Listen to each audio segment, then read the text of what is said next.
Hello everyone, welcome to my channel. I'm Rel, and for my very first video, I want to talk to y'all about King of the Hill. This video is going to be sort of a love letter to the show, and I also wanted to use it to talk about some of the themes that are present in Season 1 and throughout the whole show about parenting and, you know, being an idyllic American man of the era that the show was airing.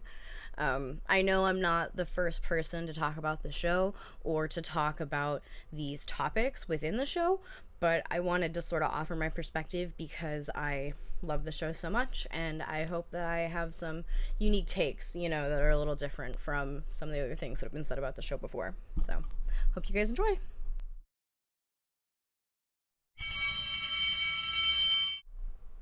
So the home that I grew up in was not the most stable in the world. I'm not going to get too deep here, but for context, I'll let you know that my parents divorced when I was pretty young, and it wasn't exactly a smooth transition for anybody. Additionally, I am autistic, so as a child, I had some needs that my parents weren't aware of, and some others that they just were unable to meet.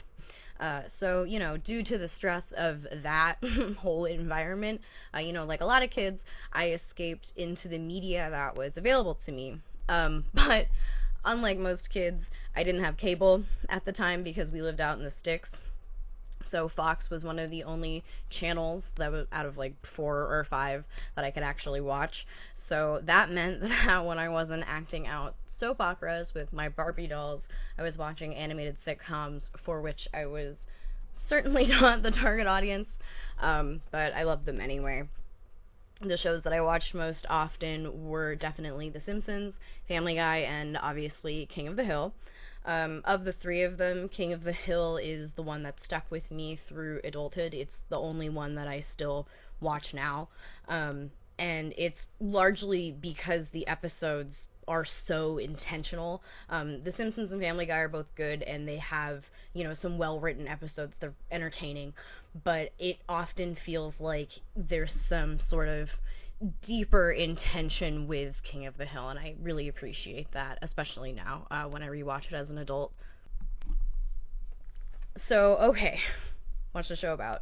If you've never watched TV and somehow don't know what King of the Hill is about, it basically showcases a conservative Texan father raising his decidedly more progressive son during the Bush era, specifically the second one.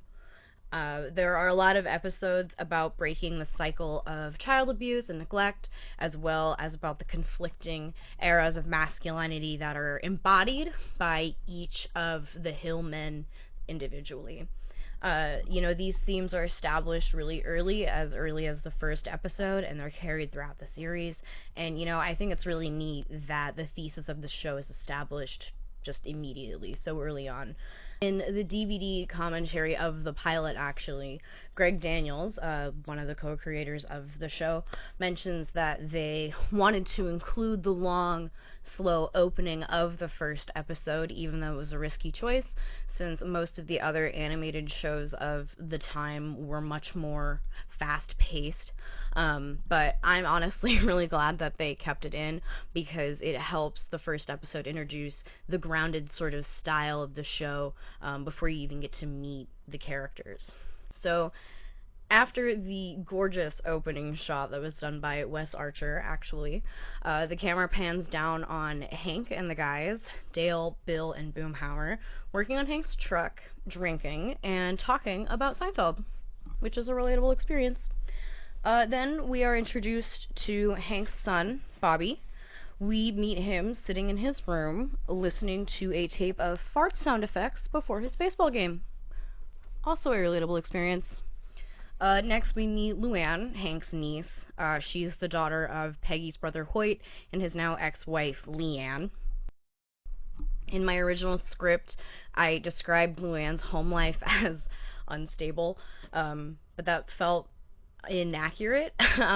In her own words, her mama stabbed her daddy with a fork, so unstable felt like a little bit of an undersell of the whole situation. She lives with the Hills for most of the duration of the show and basically fills the eldest child slot that you need to fill on a family sitcom. Her life really mellows out significantly when she's able to live with them. There's definitely a contrast between the episodes where she's living with them and the episodes where she's not, and how stable and consistent her life sort of is going. Yeah, so it really definitely establishes the Hills as sort of this like grounding, anchoring force in Luann's life.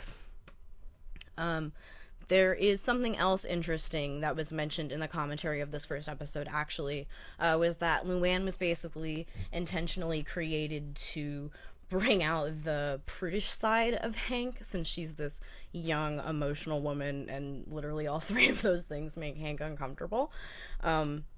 So, yeah, I thought that was interesting as well, kind of funny. So then, after we meet Bobby and they're on their way to the baseball game, they're in the car, we meet Peggy, Hank's wife, and we are immediately shown that Hank has no qualms talking over her, but that she is a supportive mother to Bobby, no matter how Hank might undercut her. And then the following scene serves to show us that Bobby is bad enough at baseball to end up getting hit in the face with a ball, which I believe is relatable experience number 3 for this one. After introducing all of the main characters, you know, the Hill family and a couple of the neighborhood guys, we are introduced to the Miglo-Mart, which is this universe's version of Walmart, which I'm pointing this out because the store is a reoccurring location and Luann's boyfriend Buckley works there, although in the first episode they aren't technically dating yet.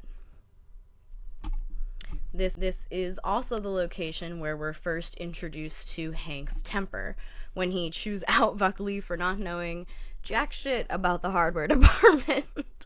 And then, though, because there are a few ladies that observe this situation going down through the local rumor mill, the local Child Protective Services office gets a call claiming that Hank is abusive to Bobby, since Hank is apparently unafraid to lay into retail employees in front of God and everybody.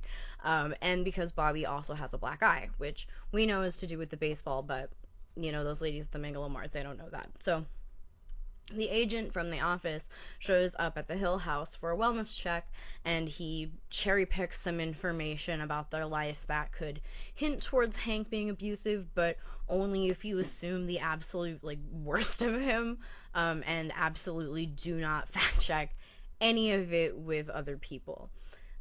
Hank's temper is definitely a defining part of his character, but everyone in the neighborhood asserts to the agent that Hank would never hurt Bobby, which Hank had already essentially told the man himself.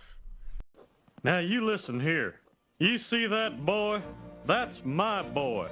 And if you ever try to take him away, so help me God, I'll tear you a new one bigger than the Grand Canyon. Now I want you to get out of my house. You're not welcome here. I mean now, before I give you a black eye. Get! But regardless of what Hank or the neighbors report, the CPS agent comes to the conclusion that Bobby needs to be removed from the Hill house. His higher-up reviews the case and concludes that Bobby isn't in any danger at all, so he calls the Hills to tell them that they won't be investigated anymore. But Bobby answers the phone call and then neglects to pass the message along to his parents, because he likes it better when Hank isn't allowed to yell at him, which, like, of course he does. I don't think I've ever heard of anybody who likes to be yelled at.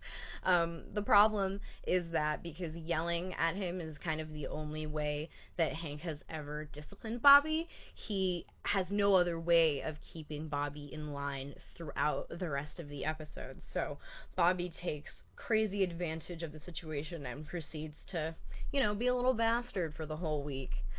Eventually, Peggy confronts Bobby for his behavior in a scene that Greg Daniels actually called a bit on the nose, because Bobby just outright explains that he doesn't feel that Hank loves him because of the way that he's treated when he misbehaves, so he's been acting out the whole week to reaffirm to himself that Hank loves him regardless of how well he, you know, performs as a son. I don't really feel like it's that heavy-handed of a scene, but that might be because, when I was a kid, I just sort of said shit really bluntly like that, so I don't know, it didn't seem unnatural to me. Peggy then takes this information to Hank and pleads with him to talk to their son and tell him that he loves him unconditionally. But Hank insists that he can't tell Bobby outright that he loves him because of the way that he was raised. And then we get our first glimpse at Cotton in this little like flashback memory that Hank has, where we see him being mistreated by his father. And then it's pretty clear that he was never taught how to be affectionate, not only between, him and his child, but between him and other male-bodied people. He eventually bites the bullet, though, and manages to tell Bobby that he loves him, and no matter what, demonstrating, one of the most central themes of the show, which is that compassion and stepping out of one's comfort zone is really how you manage to break that cycle of toxic abuse in your family. The second episode that I wanted to talk about was Square Peg. This one showcases another clash between Hank and Bobby, but it's less of a personal conflict than the one that we see in the pilot. This time, the wedge that's driven between them is the concept of sex education and really their two generations' attitudes about sex in general. Really quick though, before I get into my breakdown of the episode, I wanted to talk about the concepts of shame and guilt and how they relate to parenting and childhood development, just because they feel relevant to this whole thing and what I'm going to say like during and after my rundown of the episode. So yeah, take a shot every time I say shame, guilt, or development, if you're old enough to drink or whatever.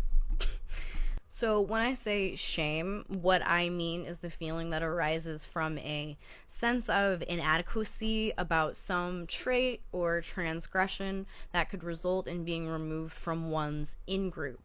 And when I say guilt, what I mean is the feeling that one has partaken in some behavior that has previously been deemed negative in some way, i.e. behaviors you've actually been shamed for in the past, if that makes sense. So that's how they're connected. The key difference between these two, though, is that shame deals with a very specific consequence, which is being abandoned. So you're afraid of being abandoned by your group, basically.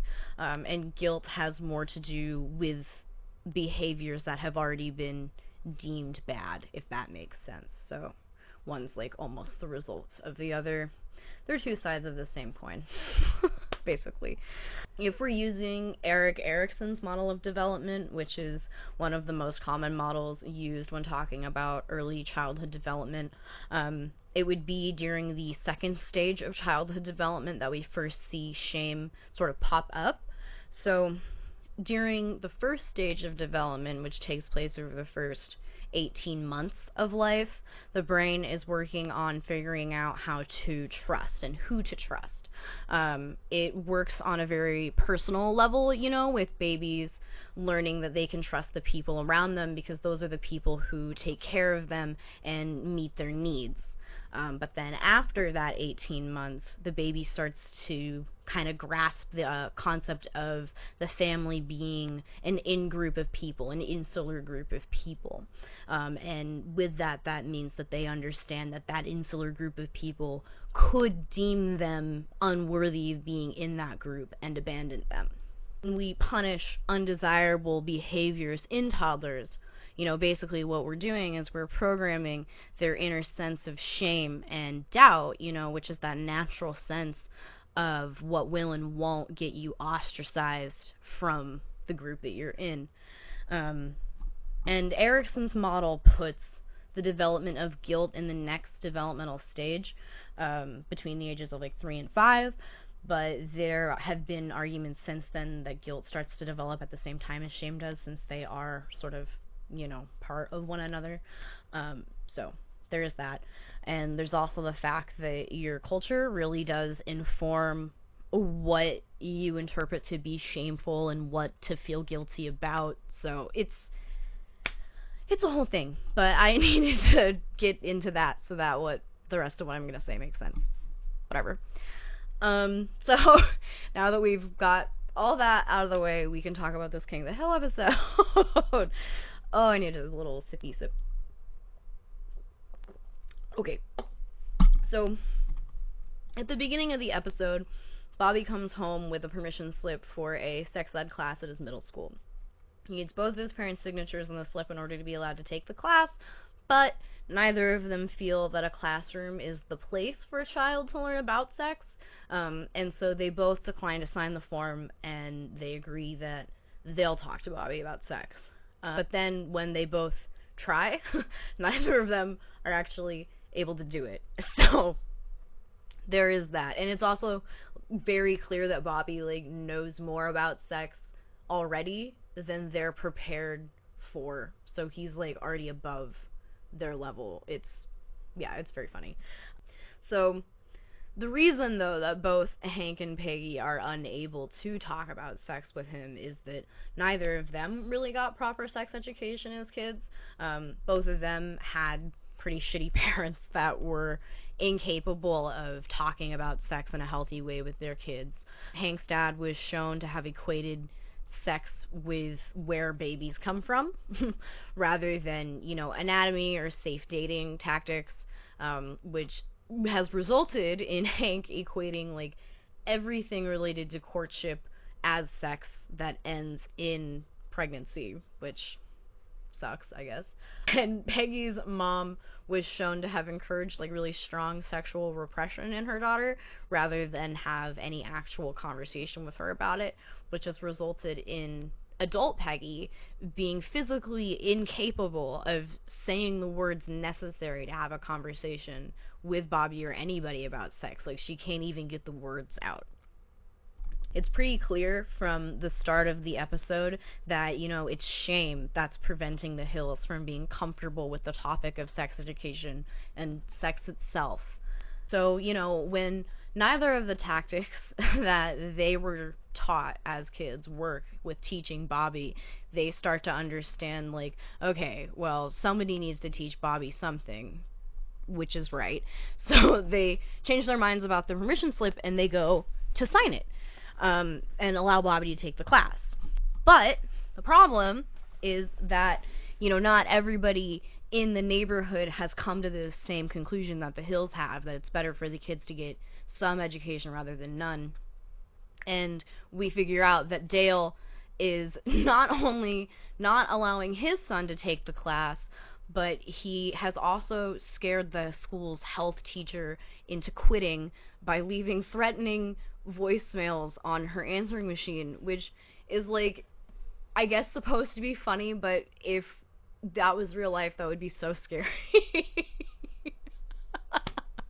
And Peggy, who is a renowned substitute teacher, is the obvious first choice to fill the spot and teach the health class.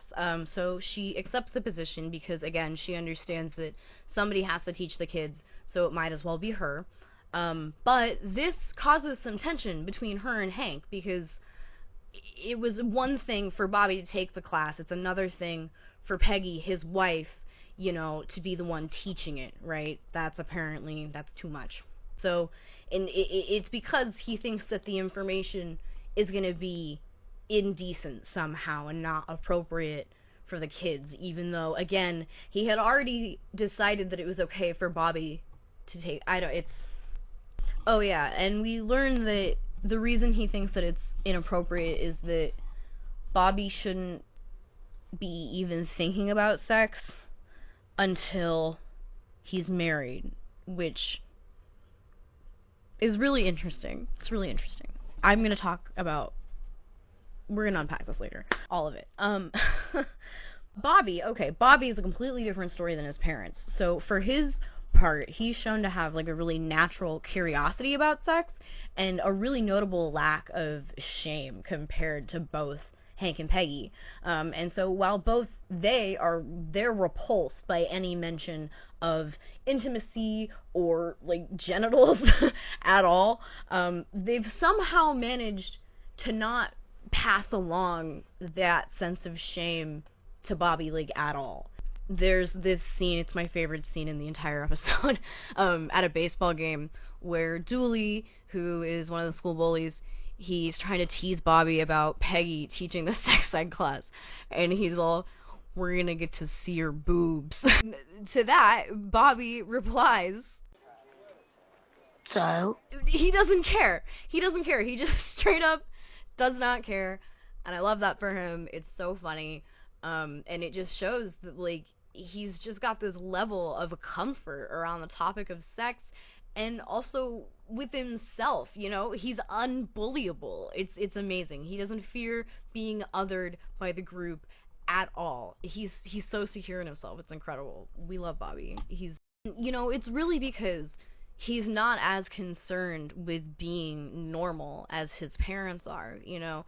They are very caught up in this concept of belonging to the group, and the group isn't necessarily their family or even their, like, group of friends. The group is everybody. The group is the entire, American culture that they belong to. And Bobby has a different idea of what group he belongs to. He has a much more smaller and intimate group that he considers himself to be a part of, and so it's easier for him to rationalize that he's allowed to be, a little unacceptable sometimes, because the people that he associates with, they care about him no matter what.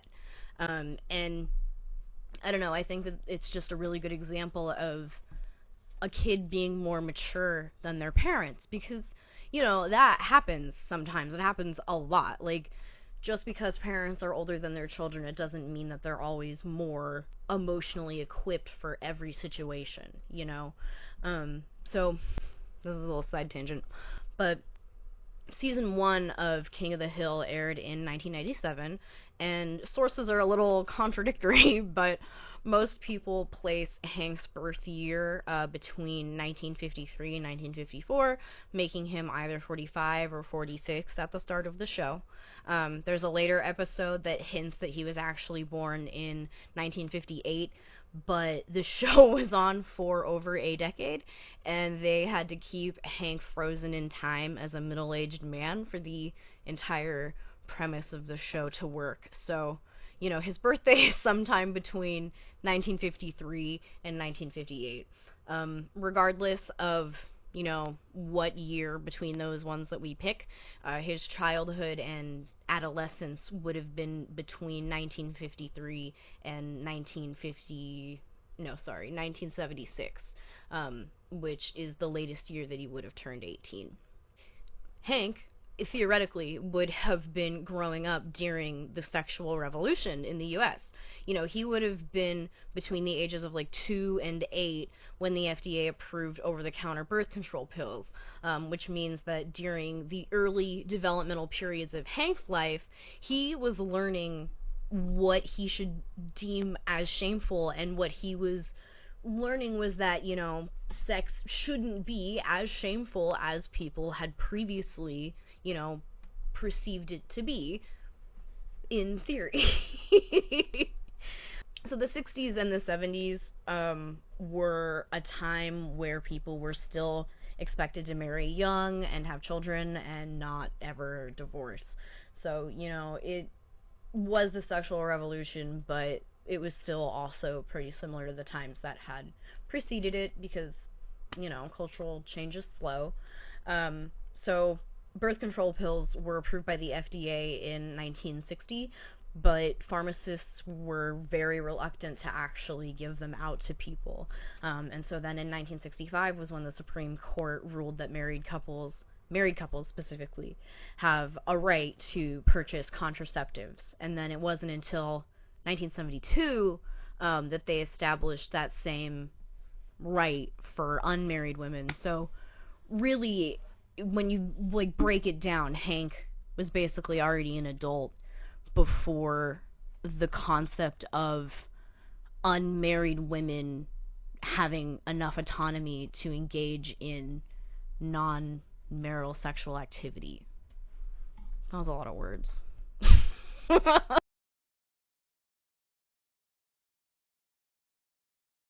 Whole thing, it kind of makes sense that it was understood during you know, Hank's adolescence, that teenagers didn't necessarily need to be taught about sex because they were taught that they weren't, going to have sex until they got married, so it wasn't relevant, which is a charmed thought. Again, very familiar to what Hank thinks about his own child. If Hank got any sex ed, like, at all, at school or at home, whatever, it was definitely of the abstinence only variety, with an emphasis on sex for procreation. I mean, in the earlier part of the episode, it's established that's exactly what Cotton taught him. And so, safe to assume that what he got at school was in the same vein. And, that was definitely the norm for the time, and it's honestly even kind of the norm in some places now. The state of sex ed is pretty sad in public schools in a lot of places. Bobby, on the other hand, was born in 1985, so he would have grown up during a time where sex was more normalized than ever before. Sex manuals were being published, and there was this huge boom in contraceptive and birth control technology in the 80s and 90s. So, by the time that Bobby was even 5 years old, he had already lived through a period of time that was way more liberated than the so-called sexual revolution that his dad had grown up in. So if we take all of that and what we know about shame, we kind of start to get a more clear picture of Bobby and Hank's views on sex and sex education. So whether consciously or unconsciously, Hank's childhood was one of complete sexual repression, and the childhood that Bobby had was one of sexual liberation. And both of those are regardless of what either of their parents could have taught them, because, as much as Cotton tried to influence Hank and Hank has tried to influence Bobby, their peers and pop culture and, going to public school are going to have a really big impact on how they feel about things like sex, because their group is going to include all of that stuff, their in-group. So, back to the episode synopsis. Once it's decided that Peggy is for sure going to teach the class, Hank, once again, he rescinds this idea that Bobby should be allowed to take the class. He decides, nope, Bobby's not allowed. You can teach it because I can't stop you, but Bobby is not allowed to take the class, so I'm not going to sign his permission slip. So on the day that Peggy is scheduled to teach the class, Hank actually makes Bobby go to work with him instead. Hank is, insistent that Bobby not think about what is happening at school and not ask him questions about sex at all. He asks Bobby to stop thinking about sex and think about something pleasant. But, Bobby's, he's curious, right? He can't help it. He can't stop himself. Makes sense, right? He's a 12-year-old boy, and you're telling him not to think about something. He's going to think about it. Obviously. And so, eventually, though, Hank, he's so resistant to talk about sex with Bobby at all. And so Bobby comes to the conclusion that Hank doesn't want him to have sex because, he doesn't even want him to think about it, let alone have it, which I think is a fair enough conclusion to come to. But Hank disagrees because obviously Bobby is a boy, and boys are supposed to have sex and want sex and think about sex all the time, regardless of what their parents tell them to do. So really, I don't know, he's being normal. Bobby is so normal. When Bobby poses this to him, though, he asks why it's okay for boys to have sex but not for girls, and Hank implies that it's because girls aren't supposed to have sex and boys are, which Bobby then takes to mean that girls are bad for having sex, and therefore Peggy is bad for talking about and teaching sex ed. But okay, Hank balks at this too, even though it is a perfectly reasonable conclusion to come to. He does this a lot when it comes to Peggy specifically, and concepts of misogyny and autonomy and stuff like that. It's usually okay to teach Bobby about the rules of the patriarchy, as long as he manages not to enforce them on the specific women that he cares about. Something like that. Hank realizes that he has been unconsciously teaching his son this whole time that sex is something to be ashamed of and something to shame people, and especially women, about. And he realizes that the information that Peggy is teaching this class is harmless compared to what repression can do. And so he takes Bobby to school. But because the rest of the town still has their heads up their asses, Bobby actually ends up taking the class alone and getting a one-on-one talk about sex with his mom, which is what his parents wanted him to have in the first place. So, you know, it all worked out that way. I think that this episode is a really great example of how Hank is often a good parent, but maybe not like a perfect one. I feel like, you know, there are bad parents who will work against the outside forces that influence their children by trying to shelter them and punishing them for allowing themselves to be influenced, as if that's even like a reasonable thing to expect of children. But you know, good parents or good enough parents will accept that they need to be able to learn from their children as much as their children need to learn from them, and you know, will help guide their children around those influences during childhood and adolescence, you know, so those kids can emerge on the other side with their sense of identity still intact. Obviously, there's no such thing as a perfect parent, but Hank usually manages to put aside his own issues and allow himself to be a good one. Pretty good one, most of the time. Honestly, this episode is one of my favorites. I'll probably end up talking about it again at some point. It's really more of a Peggy episode, and I kind of ignored her throughout this whole thing and only mentioned her when I needed to. And that's not for any particular reason. I really like Peggy a lot, especially in the early episodes. So, you know, eventually I'll give her her time for sure, but I just had more to say about Hank this time. So, sorry, girl.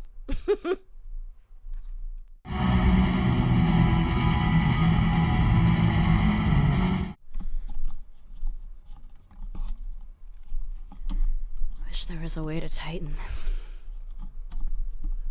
pop filter. It's just slipping and sliding all over the damn place. I don't even know if it's working. Sorry. I'll get better at this. So the next episode that I'm going to talk about is episode 3, which is The Order of the Straight Arrow. This one is about Hank and the guys taking Bobby, Dale's son Joseph, and their Straight Arrow troop on a camping trip over the weekend. The boys are under the impression that they'll be going through some rites of passage to earn their Order of the Straight Arrow patches, which I think is their version of, like, going from Cub Scout to full-blown Boy Scout. But I wasn't in the Scouts, so I really don't know how that works. But it's something like that. The dads, though, are planning to put them through this rite of passage by pranking them, scaring them, humiliating them, all that good stuff, in a manner similar to the way that their fathers pranked them. Hello, generational trauma. No, but, like, actually, the guys' dads thought that pranking and humiliating their sons for a weekend would bring the boys closer to each other, and help them mature, but at the cost, you know, of a close and trusting relationship with their fathers. It's shocking to me, then, that the guys feel nostalgic enough about that experience to recreate it for their own kids. They, like, all admit that the pranks were pretty brutal, and yet they're still, like, fine with it, and they're fine with doing it to the kids. So, since they're, like, so fond of these experiences with their dads, though, they, like, it doesn't even occur to them at all that they might have made a mistake until the trip is over. And Bobby is upset that Hank lied to him throughout, because, like, their whole big prank was they were gonna go and catch this thing called a snipe, which doesn't exist. It's a fake animal. the kids believed them, and the kids believed them because they're kids. And when Bobby finds out that his dad lied to him, his feelings are really hurt, which is understandable. He cannot understand why this person who he trusts inherently would lie to him or would want to be in opposition to him. And, you know, there are two explanations I have for why Hank wouldn't have even considered it at all to be something that could hurt his relationship with his son. You know, one's a little bit more simple and one's a little bit more complex. But my one explanation, my simple explanation, is that they had a genuinely good time on that weekend trip with their dads all those years ago, and they wanted to recreate the experience because they think that their sons will have as much fun as they had. Simple.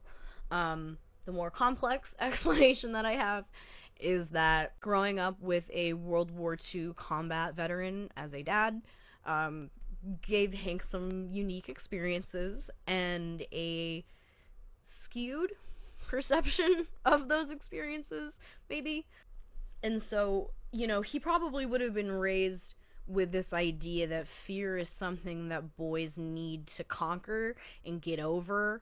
And, you know, same with wanting that closeness with their fathers. You're supposed to conquer that and get over it to become a man, right? And so this whole thing just seems perfectly natural to Hank because, you know, those are the two things that Bobby needs to do to be a man, and this is the way to do them. So obviously Hank is doing him a favor, but, you know, it becomes, you know, very clear very fast in the episode that something like that isn't going to work for a modern boy of the 90s like Mr.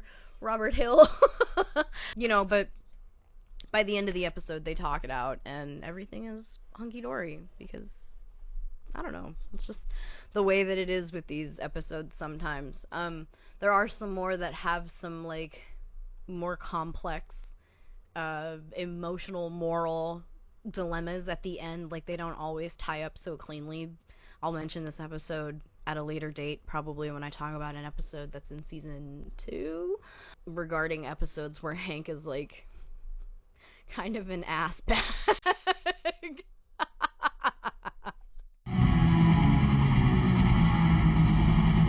Alright, so we were talking about growing up with a World War II veteran as a dad.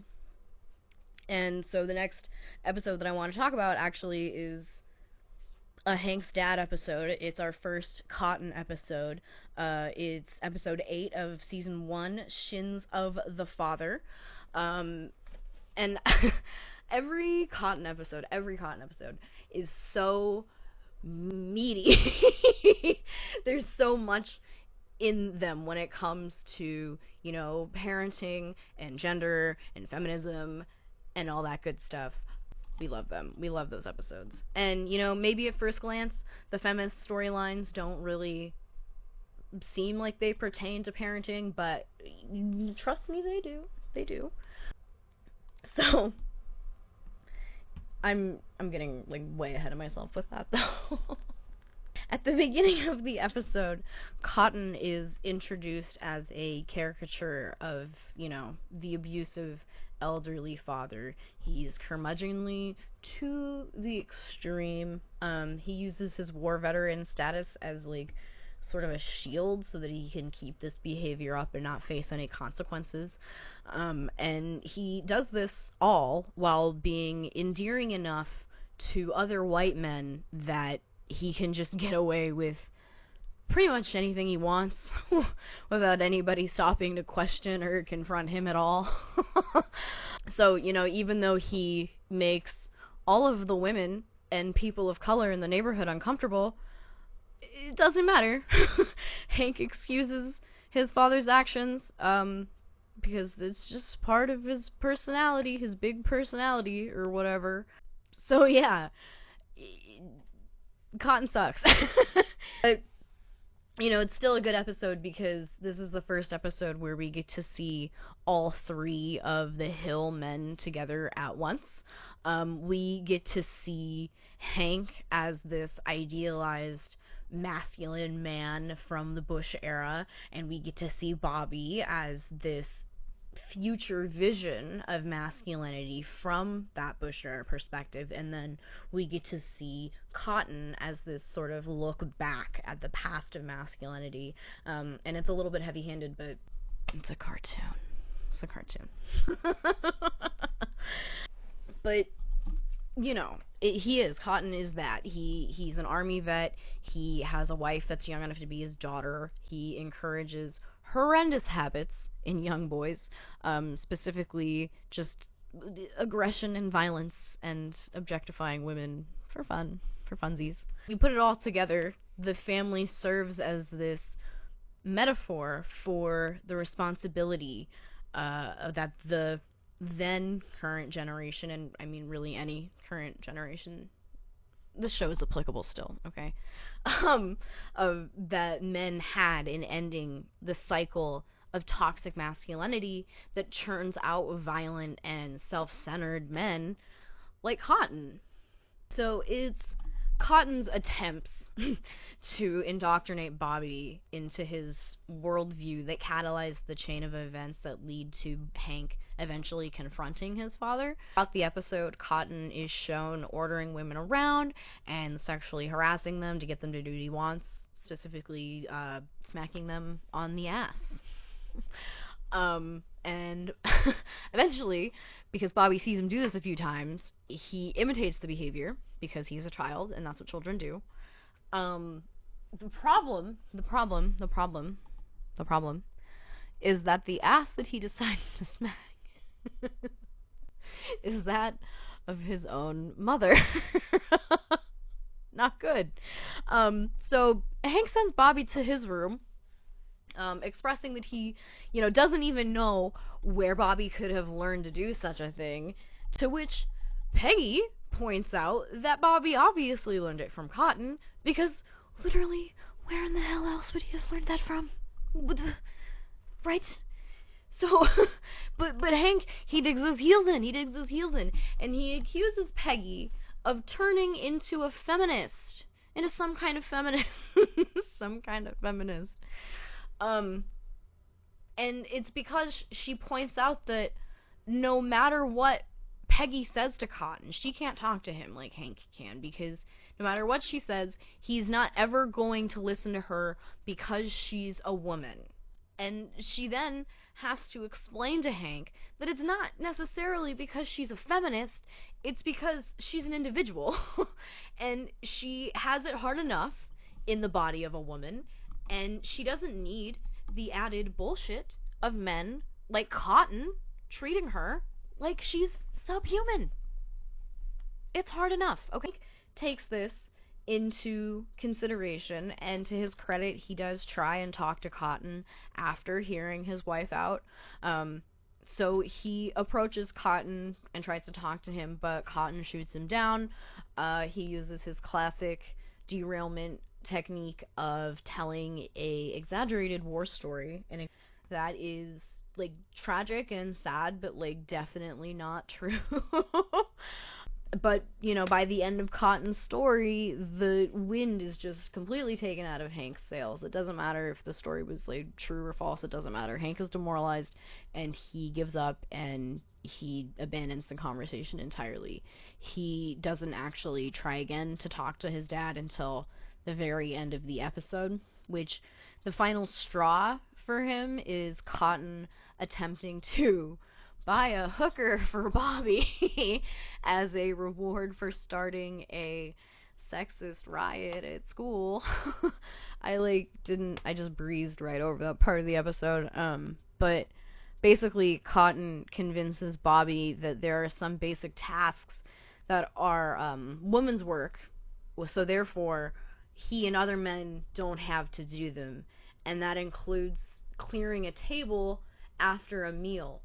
So, after Bobby refuses to clear his tray after lunch at school, he gets the whole cafeteria to join him in chanting the phrase, women's work, over and over again.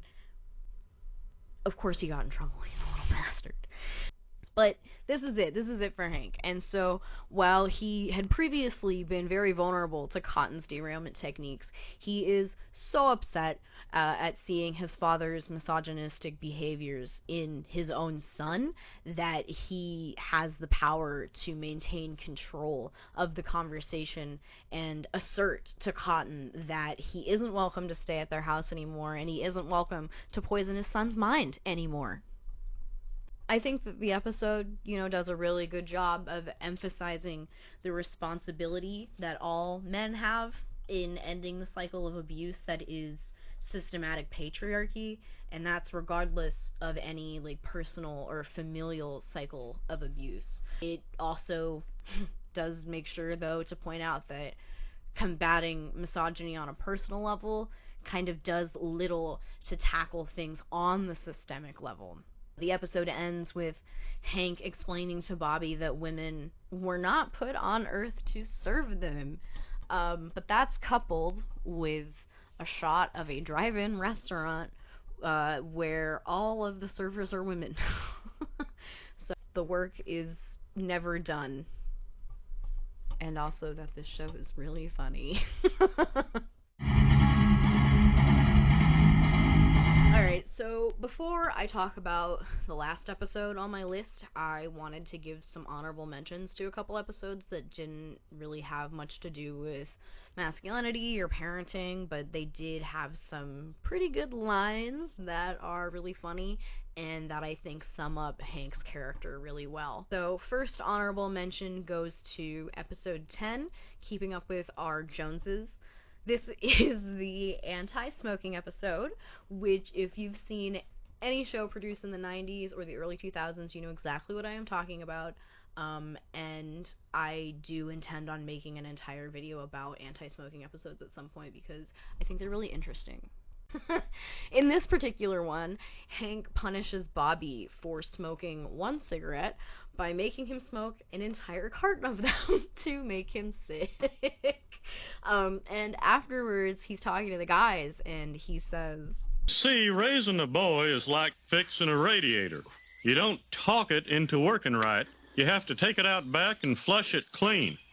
And this line is so funny to me because this is the exact opposite of what Hank actually does as a parent 90% of the time. We get loads of episodes that prove that forceful parenting just straight up doesn't work on Bobby at all. So Hank does end up having to talk Bobby into acting right, pretty much all of the time. I think that it's a really good example of what Hank thinks a father should be, even though we know that that's not the kind of father that Bobby needs, or even the kind of father that Bobby has.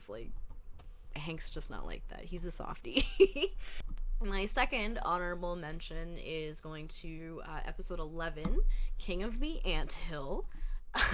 This is the episode that establishes that Hank's lawn is a metaphor for his capital S self. And, that's a theme that reoccurs throughout the whole show, throughout the whole series. But this particular episode is the very first one that sort of establishes that thought. And I wanted to include this line right here. Damn, I've poured my whole life into this lawn. My heart, my soul, the tender feelings I've held back from my family. And I don't know, it's just a quick little reminder that Hank's idealized version of a man is unfeeling, yet productive, and has a bitchin' lawn. Okay, so the last episode that I wanted to talk about was actually, I think it's the last episode of season 1. It might be the second to last one. I think it's it functions as the last episode of season 1, but I don't think it actually airs the final season episode. Hi, Editing Rel here. So while I was watching this clip back, I realized that I didn't actually explain why I was confused about the order of the episodes, and I realized that makes me seem kind of dumb. But the reason I was confused is because the episodes on the DVD are in production order. And so there's an episode that was produced with the same episodes of season 1, and it's on the DVD before Plastic White Female is the episode that I'm going to talk about in a second. And it was actually aired during season 2, early season 2. So I was confused because I was comparing the order of the episodes on the DVD to the order of the episodes on Hulu, which is where I watched the show when I took my notes the first time around. Yeah, so that's why I was confused. Okay, back to the thing. So the A-plot of this one is that Joseph has invited Bobby to his first boy-girl party, and Bobby is so nervous that he just doesn't want to go. He just doesn't want to go. And the B-plot follows Luann preparing her for her beauty school final, which consists of her doing the hair of a mannequin head that the school assigns to her, which I will talk more about that later. So when Dale, Joseph's dad, tells the guys about the party, all of the guys agree that the boys should be interested in girls. They expect the boys to be interested in girls, and so they agree that the party should have a chaperone to prevent any hanky-panky, which is so funny. I love that phrase. And it's because they all agree that they expect the boys to want to be intimate with the girls that are invited to the party, but they should not actually be intimate with those girls, because mind you, again, these kids are 12, 13 years old. They're 6th graders, 7th graders, whatever. So after this conversation, Hank becomes really attached to the idea of Bobby being interested in girls. He sees this as the time in Bobby's life where he's going to become a man, basically. He's going to sexually mature, because if his friends are interested in girls, that must mean that Bobby is too. Right? But when Hank talks to him about the party, Bobby confesses that he doesn't want to go. He just doesn't want to go. Hank is going to make him go anyway, though, of course, because, I don't know, forcing your kid to go to a party is a parenting move that makes sense. I don't know. Literally, all of these episodes have Hank doing things that are so questionable at first, and then at the end of the episode, I don't even know if he learns anything. So, he tells Bobby that he won't be nervous if he goes to the party, because he just needs to practice talking to girls, not really understanding that Bobby feels like he needs practice before the party, and he doesn't want to use the party as that practice, if that makes sense. But nobody says that. Nobody says that. Neither of them say that. And also, the possibility that forcing your 12-year-old to go to a makeout party is weird, it never crosses anybody's mind. Eventually, though, in the middle of the episode, we get to see Bobby's perspective on how he perceives girls his age. And he definitely sees them to be sort of inhuman and threatening, very much the personification of the other, and the horror that goes along with the unknown. And so the idea of attending this party, it causes him a lot of anxiety that his dad takes really personally for some reason. He is so desperate for Bobby to appear normal, which I've talked about before, right? I mentioned that with the other episode, that so much of Hank's self-esteem hinges on Bobby looking like the normal, idealized version of a 12-year-old boy that Hank has in his head. And this apparently includes having a sexual interest in girls at 12, regardless of if that's how Bobby actually feels.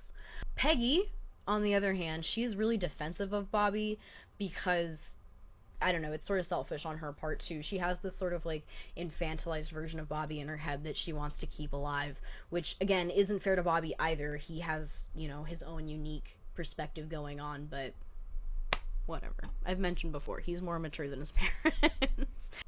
She insists, though, that it's perfectly okay for Bobby to be a late bloomer, which she is right to say that. But Hank takes that personally too, because from his perspective, being a late bloomer is not something that you should want to be or something that you should want your child to be.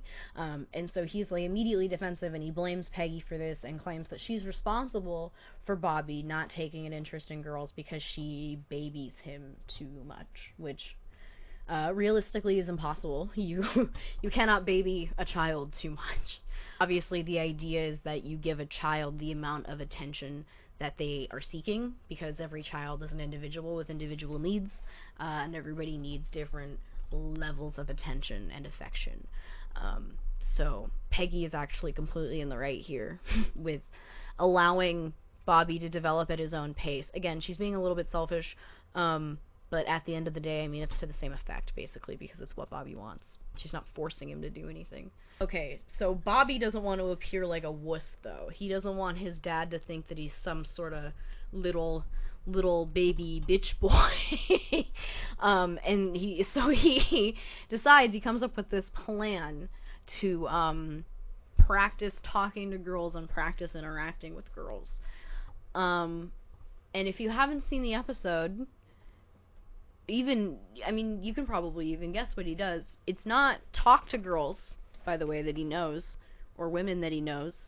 It's not come to the understanding that girls are people that he can just talk to. No, it's he takes the high road and he steals his cousin's styling head to take on practice dates.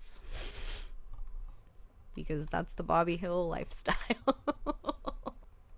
But, like, it works. It works for him for a little while. It works. He takes the head on a couple of practice dates, and he starts to feel less nervous. His social anxiety starts to go away, and he starts to feel like he can actually, like, go to the party and will be on his terms because he wants to go and because he feels confident enough to go. But that all gets borked up because Peggy walks in on him kissing the head, and she fucking wigs, right? The episode kind of treats this as kind of like a masturbation metaphor, where, like, Hank and Peggy walk in on Bobby, and they're acting like he's got some strange, disturbing fetish. But, you know, Hank talks to Bobby delicately because he's trying to, you know, be supportive and talk to his son about this in a way that's not gonna, like, upset him too much. But he is also like, it's a little weird, son. Maybe you should act normal. Maybe you should act right. Bobby, though, he's got an explanation that he thinks is perfectly valid. He explains that he just is trying to get a little practice in before the party because he wants his anxiety to be a little bit lower. And Hank thinks that this is ridiculous and that he shouldn't be kissing the styling head anyway. And so he takes it away, and he locks it in a kitchen cabinet that's, like, high up above the counter. And Bobby, that night, seduced by the siren call of the plastic head, he goes into the kitchen and he attempts to steal it back, but he makes too much noise and he wakes up Hank. And because he fails his heist, he then sends his father into a blind rage that is only sated by destroying the styling head on a table saw in the garage. Which, if you are worried about Luann in her test with the plastic head, it does come through for her later on in the episode. He allows her to cut his hair so that she doesn't fail her beauty school exam. And, you know, that's really nice of him. But the destruction of the styling head has always been something that's really interesting to me about Hank's character, because I feel like it is like a defining way that he experiences rage. A lot of Hank's, like, rage moments are a display with this, like, intent of controlling the people around him. I don't know. Maybe he learned it from his dad. So even without this head to practice on, though, Bobby is still expected to go to the party, and he sort of, like, resigns himself to his fate. And so he gets ready the night of the party, and he walks over to the girl's house, but he stops on the sidewalk outside, and he's, like, waiting, and he's, like, stealing himself. And Connie, who's the neighbor girl that he's friends with, she is riding her bike by, and she stops, and they talk a little bit. And she admits that she was worried about her first kiss, too. She's not allowed to go to the party, but it is still something that she's thinking about. She's been practicing on her hand. She's been kissing her hand to practice. And Bobby thinks that's, like, ingenious, by the way. It's very funny. And she comes up with this idea, like, wait, Bobby, why don't we just, like, kiss each other for practice? Which is, like, so cute. And they, like, agree with each other that this doesn't count as their real first kiss. They practice kiss. And Bobby feels more confident, you know, it works. Connie wishes him luck, she rides her bike home, Bobby goes inside of the party, he's feeling great. And then, though, because this show is, like, so funny, the episode just ends with Dale and Nancy. They're coming down into the basement, and they interrupt the kids' spin the bottle game, and Bobby is spinning the bottle, and it lands on Nancy, and he goes in for the kill.